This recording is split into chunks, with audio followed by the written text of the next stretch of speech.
Okay students, आता आपण application of thermal expansion बघूया. ऍक्च्युअल एक्झाम्स मध्ये विचारला जाणारा क्वेश्चन. पाठीमागच्या लेक्चर मध्ये तुम्ही थेअरी बघितली, खूप सारी थेअरी पण इम्पॉर्टंट आहे. नीटच्या एक्झाम मध्ये बऱ्याचदा थेअरी बेस्ड क्वेश्चन्स विचारले जातात. आता मी तुम्हाला तेव्हा एक्झाम्पल्स नाही करणार जे रेग्युलरला केले होते.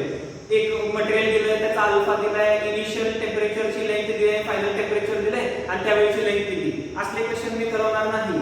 एरिया, व्हॉल्यूम, लेंथ, एक्सपान्शन वाले ते रेग्युलरचे न्यूमेरिकल्स तुम्ही बघितले आणि बघितले नसतील तर तुम्ही एक टेक्स्ट बुक मध्ये जाऊन बघायचे.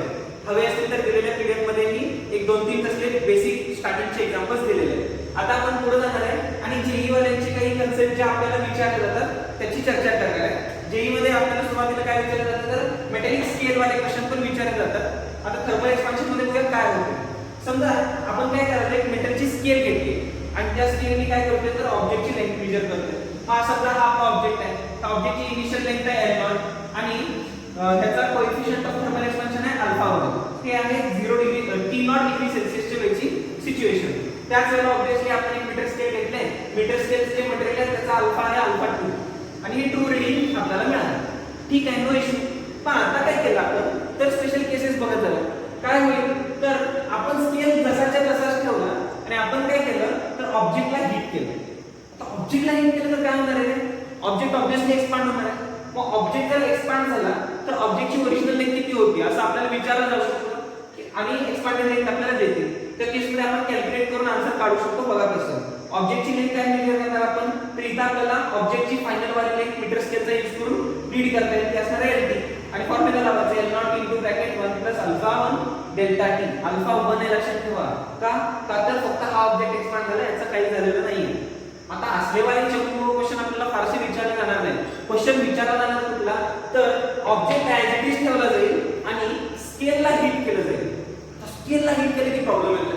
स्केल बघा, ही आपली वाली स्केल आहे किंवा ही वाली स्केल कन्सिडर करा. आणि जेव्हा तुम्ही स्केलला हिट करणार तेव्हा हे एक्सपांड होणार.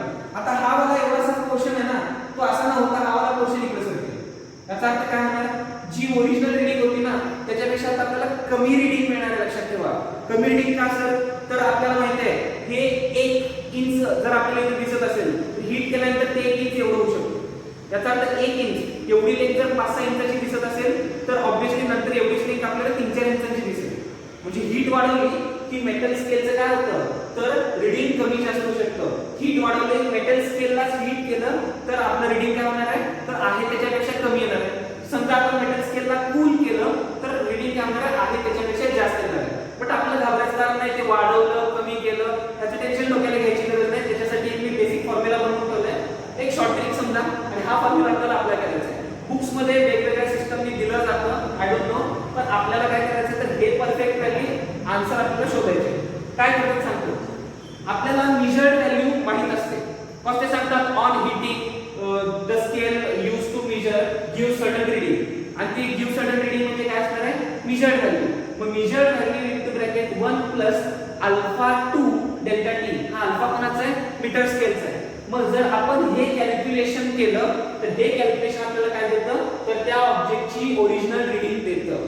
आपल्याला क्वेश्चन मध्ये विचारलं जातं what is the actual length. आता इथं लक्षात ठेवायचं सर मग कूल केलं तर वेगळं येणार आणि हीट केलं तर वेगळं येणार असं तुम्ही म्हणताय. मग त्याच्यात चेंज काय होणार आहे तेव्हा इथे डेल्टा T. डेल्टा T नेहमी काय ठेवायचा final value minus initial value. जर कूल केला असेल तर ते निगेटिव्ह येईल. मग आपली मेजर्ड व्हॅल्यू डेफिनेटली काय करेल कमी होईल आणि जर आपलं हीट केलं असेल तर ही व्हॅल्यू पॉझिटिव्ह येणार, ऑब्वियसली रीडिंग आपला वाढून येईल. दोन्ही केसमध्ये आपले आन्सर्स करेक्ट येतात. हीच एक इम्पॉर्टंट सिच्युएशन आहे जी लक्षात ठेवायची. तरी पण थोडीशी क्रिटिकल सिच्युएशन जी IIT ॲडव्हान्स मध्ये विचारू शकतात. बाकी कोण विचारणार असं मला अजून तरी वाटत नाही, बिकॉज ह्या सिस्टमला अजून पण केले नव्हते. पण आपल्याला समजलं घ्यायला काय अडचण नाही. तर बघा काय असणार आहे, आपण जर ऑब्जेक्ट मॅनेज केलं दोघांना जर आपण हिट केलं तर चेंजेस काय होणार हे होणार आहे ऑब्जेक्ट मधला चेंज L0 * ब्रॅकेट 1 + अल्फा1 डेल्टा T. आणि त्याच वेळेला मेजर्ड व्हॅल्यू मध्ये काय चेंज होणार आहे तर मेजर्ड व्हॅल्यू * 1 + अल्फा2 डेल्टा T. हा फॉर्म्युला अप्लाय केला तर आपल्याला हवं ते जे कॅल्क्युलेशन ते विचारलंय ते आपल्याला मिळू शकतं. थर्मल एक्सपान्शनचं पुढचं एक्झाम्पल येत आहे रेल्वे ट्रॅकचे. रेल्वे ट्रॅक तुम्ही बघितलं असेल तर 2 रेल्वेचे जे ट्रॅक असतात ना रूळ असतात त्यांच्यामध्ये गॅप ठेवलेला असतो. गॅप का ठेवतात सर काय मटेरियल पुरत नाही म्हणून गॅप ठेवत नाहीत ते असं नाही आहे. जर ते अखंड जोडून घेतलं ना त्यांनी पट्टी ते जोडू शकतात. मग थोड्या वेळाने काय होतं जेव्हा उन्हाळ्यामध्ये हीट वाढते तेव्हा ते एक्सपांड व्हायला होतं आणि एक्सपान्शन व्हायला लागले की त्याला हालायला जागा नाही. रेल्वे ट्रॅक असा वाहनाचा होऊ शकतो. रेल्वे ट्रॅक व्यवस्थित भरावा, त्याच्यासाठी ते प्रॉपर कॅल्क्युलेशन करून गॅप भरलं. आणि आपल्याला एक्झाम मध्ये क्वेश्चन विचारला जाऊ शकतो की रेल्वेच्या पट्टीची ती लेंथ किती दिलेली असू शकते आपल्याला, त्याचा अल्फा देतील आणि ज्या ठिकाणी रोड अंतरायचं ना त्यातलं विंटर मधलं मिनिमम टेम्परेचर आणि समर मधलं मॅक्सिमम टेम्परेचर देतील. हेच का गरजेचे, पण आपल्याला माहिती आहे ना दोन्ही केसेस मध्ये आपल्याला माहित असायला पाहिजे की मिनिमम टेम्परेचर किती आणि मॅक्सिमम टेम्परेचर किती, म्हणजे टेम्परेचर व्हेरिएशन किती. जर आपल्याला ते दिलं असेल तर दोन रुळांच्या मध्ये किती गॅप ठेवायचा, त्याचा सिंपल फॉर्म्युला आहे D = L alpha delta T. इथं 2 नाहीये, लक्षात ठेवा, एकच length into alpha delta T. Alpha is linear coefficient of linear expansion of this material, then delta T is the temperature variation and length is the length of only one piece. ह्या प्रकारे आपण काय करू शकतो की दोन रुळांच्या मध्ये किती गॅप ठेवायचा याचं कॅल्क्युलेशन करू शकतो. पुढचा पार्ट काय आहे तर कार्ट व्हील. कार्ट व्हील माहिती असेल सगळ्यांना, चाकाच्या वरती जे मेटल रिंग असते ती वरती आपल्याला टाकायची असते. पण जनरली जेई वाल्यांनी तर 2012च्या क्वेश्चन मध्ये विचारलं होतं की याची रिंगची फोर्स किती लागेल किंवा रेडियस किती असेल, अशा प्रकारचे क्वेश्चन विचारले गेले जेई मध्ये पण. आणि हे त्याचे क्वेश्चन आता नीट मध्ये पण विचारले जाऊ शकतात. तर आपल्याला त्याची थोडीशी थिअरी समजून घ्यायची. जनरली जो कार्ड असतो की नाही त्याची रेडियस मोठी असते आपल्या मेटल रिंग पेक्षा आणि मेटल रिंगची त्याच्या वरती बसवायची आहे. त्याला काय करायला लागणार, ऑब्वियसली सगळ्यांच्या लक्षात येतं, कॉमन सेन्स आहे, ह्याला थोडंसं तापवायचं. जेव्हा ह्याला हिट करणार तेव्हा काय होणार, हा एक्सपांड होणार आणि एक्सपांड झालं की एवढा एक्सपांड करायची की ह्याच्या रेडियस एवढा येईल. ह्याच्या रेडियस पेक्षा जर असं मोठं झालं की ह्याच्यावर फिट करायचं आणि कूल डाऊन करायचं की त्याच्यावरती फिट बसेल. जेव्हा ते त्याच्यावरती फिट बसेल ना तर एक्झॅक्टली किती रेडियसनी इम्प्रूव्ह करावं लागेल, काय करावं लागेल, तर आपल्याला साधं सोपं कॅल्क्युलेशन माहित नाही. ह्या रिंगची रेडियस याच्या रेडियस एवढी व्हायला पाहिजे. त्याचा अर्थ R2 = R1 * bracket 1 + alpha delta T एवढी आपल्याला इम्प्रूव्हमेंट करावी लागते. त्या केस मध्ये किती टेम्परेचर व्हेरिएशन करावं लागेल किंवा ह्याचा अल्फा किती असावा लागेल, अशा प्रकारचे क्वेश्चन विचारले तर आपल्याला सांगता यायला पाहिजे. त्याच्यात यंग मॉड्युलसचा वापर करून जेई मेन्स वाल्यांनी क्वेश्चन विचारला होता, तो आपण नंतर जेव्हा क्वेश्चन सॉल्व्ह करणार मी सॉल्व्ह करून देईल. ह्याच्या पुढचा एक्झाम्पल असेल ते असेल कोणतं वालं, तर सिंपल वाला एक्झाम्पल कोणतं आहे बघा. काय करतात तर एक असं मेटलची प्लेट देतील आपल्याला. त्या मेटलच्या प्लेट मध्ये छोटीशी कॅव्हिटी आणि त्या कॅव्हिटी मध्ये आपल्याला काय करायचं आहे तर एक रॉड फिट करायचं. मग ह्या कॅव्हिटी मध्येच एक्झॅक्टली आपल्याला जर हा रॉड फिट करायचा असेल तर समजा ह्याचा डायमीटर आहे D1 आणि ह्याचा डायमीटर आहे D2 किंवा रेडियस R1 R2 मला काय फरक नाही पडत. पण इथं काय सब्जेक्टिव्हला तर D2 is greater than D1 आहे. याचा अर्थ त्याचा डायमीटर कोणता आहे, मी याच्यात घालायचा प्रयत्न केला तर ते जाणार नाही. मग आपल्याला क्वेश्चन काय विचारतील थिअरेटिकल की आपल्याला ह्याला हीट करावं लागेल आणि ह्याला काय करावं लागेल, कूल. मग दोन्हीपैकी एका कोणाच्या बाबतीत तरी स्टेटमेंट येतील which of the following is applicable in this case.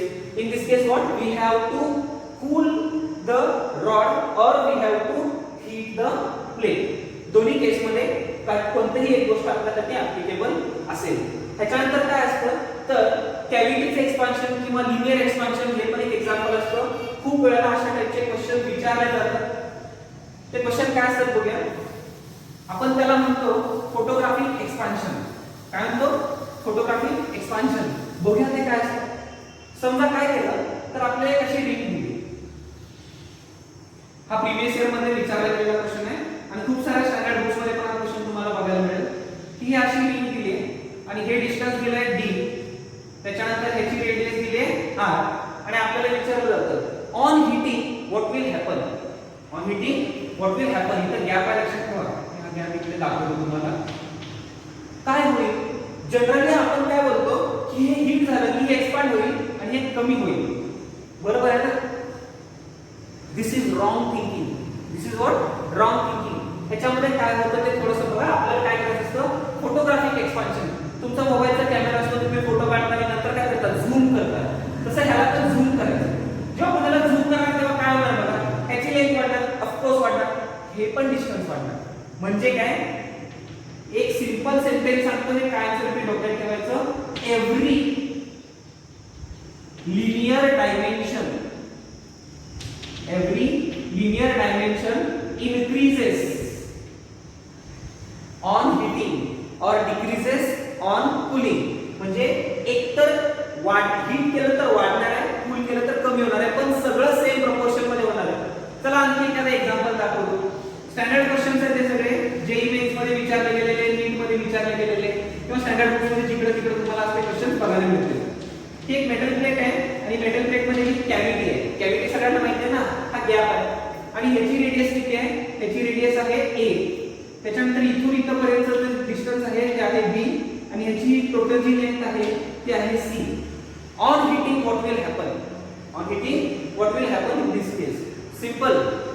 All a b and c all will increase. कसं सर? झूम करा. झूम केले की काय होतंय? हे वाढतंय, हे पण वाढतंय, हे पण वाढतंय. सिंपल. मग तुम्हाला असं आणखी काय करता येईल? एकदम सिंपल चमकमो टाइपचा क्वेश्चन. सेम मटेरियलचा एक सॉलिड स्फियर घेऊया आणि त्याच सेम मटेरियलचा एक हॉलो स्फियर घेऊया. दोघांची रेडियस, ह्याची रेडियस a, ह्याची रेडियस b. हा सॉलिड स्फियर आहे आणि हा हॉलो स्फियर आहे. आणि on giving the same temperature, दोघांना सेम हीट दिले, सेम टेम्परेचरला राईज केलं, काय होईल? दोघांची रेडियस परत सेमच राहणार. का सर?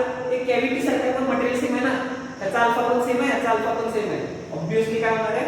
ग्रोथ होणार आहे सेम लेवलची. ह्याला काय म्हणतात? तर फोटोग्राफिक एक्सपान्शन किंवा मेटॅलिक एक्सपान्शन. त्याच्यामुळे मेटलमध्ये काय होतं? हीट दिली की एक्सपांड होतं आणि कूल केलं की त्याचं काय होतं? तर कॉन्ट्रॅक्शन होतं. म्हणजे सिंपल टाइपचे एक्झाम्पल्स आपल्याला सगळ्यांना माहित असायला पाहिजे. मग हे लक्षात आलंच असेल तुमच्या, प्रॅक्टिकली पण बऱ्याचशा गोष्टी तुम्ही अशा करत जातात. ह्याच्यात परत पुढचं पण तुम्हाला माहित असेल तर एखादं तुमचं हे असतं ना, फ्लास्क असतं, त्याच्यावरती तो ग्लास स्टॉपर बसवलेला असतो आणि तो निघत नसेल, टाईट झाला असेल तर तुम्ही काय करता? त्याच्या नेकच्या हीट वाढवता, मग ते एक्सपांड होतं आणि तो स्टॉपर खूप इझिली आपल्याला काढता येतो. अशा प्रकारचे रोजच्या कामात खूप सारे चमकून एक्झाम्पल्स आपल्याला विचारले जातात. ह्या प्रकारची थिअरी आता तुम्हाला क्लिअर झाली असेल. त्याच्या पुढचा पार्ट आपण बघूया.